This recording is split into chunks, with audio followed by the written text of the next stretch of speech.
Kal Halal Yahweh, Bahashem, Yahweh Shai, Bahashem, Rakal Kodash, double honest to GMS, Autonomous Truth, Revelation 13 and 16, and he calls us all, both small and great, rich and poor, free and bond, to receive a mark in their right hand or on their forehead. So this scripture came to mind as I came across this video by this brother here. So let me just quickly play the first section check of out this. this gun.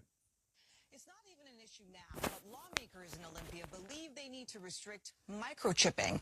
When I say microchipping, we are specifically talking about banning companies from requiring or pressuring employees to inject a chip under their skin. You're probably wondering, is this even happening? The answer is no. We don't know of any company requiring or forcing their workers to get microchipped. The main sponsor of House Bill 2303 is Representative Breonna Thomas, who represents areas like West Seattle. The goal of her bill is to do a preemptive strike just in case companies get any ideas.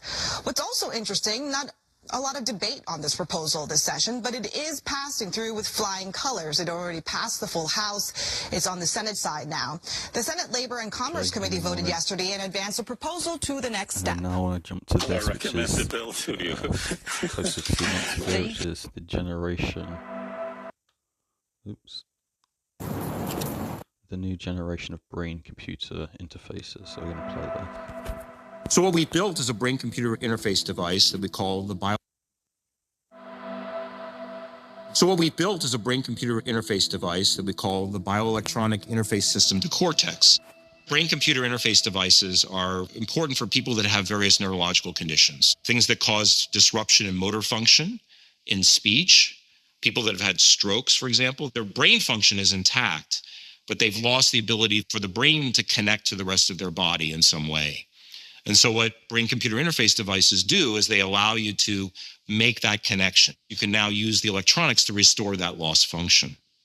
So most brain-computer interface devices follow the more traditional paradigm for medical electronics, which is they have a relatively large amount of electronics that are embedded into a canister that's implanted in the body. What we've done with BISC is do something dramatically different. We don't have a canister. All the electronics are instead contained on a single integrated circuit chip, thinned down, mechanically flexible, that can fit directly under the skull, under the dura, right on the peel brain surface. And that includes the radio, the wireless powering, the data conversion, all of the analog electronics. We have 65,000 electrodes on the system. We can record from 1,024 of those simultaneously. We can stimulate from over 16,000 as well. It communicates with a very high bandwidth radio to an external relay station that sits directly outside of the skull as a wearable. This continuously powers the chip externally. By doing so, we don't need a battery in the brain. That's why we can make the chip so small. It records data from the brain, transfers this outside wirelessly, no wires at all, no penetration of the brain, and you can see the signals all coming from the chip into our wearable device. And you can see here 16 channels in parallel. What we've in fact built is a very high bandwidth connection between Wi-Fi and the brain. The surgical procedures that we've used to implant the BISC allow companies to chip their employees, etc., or talk about brain-computer interfaces or the mark of the beast.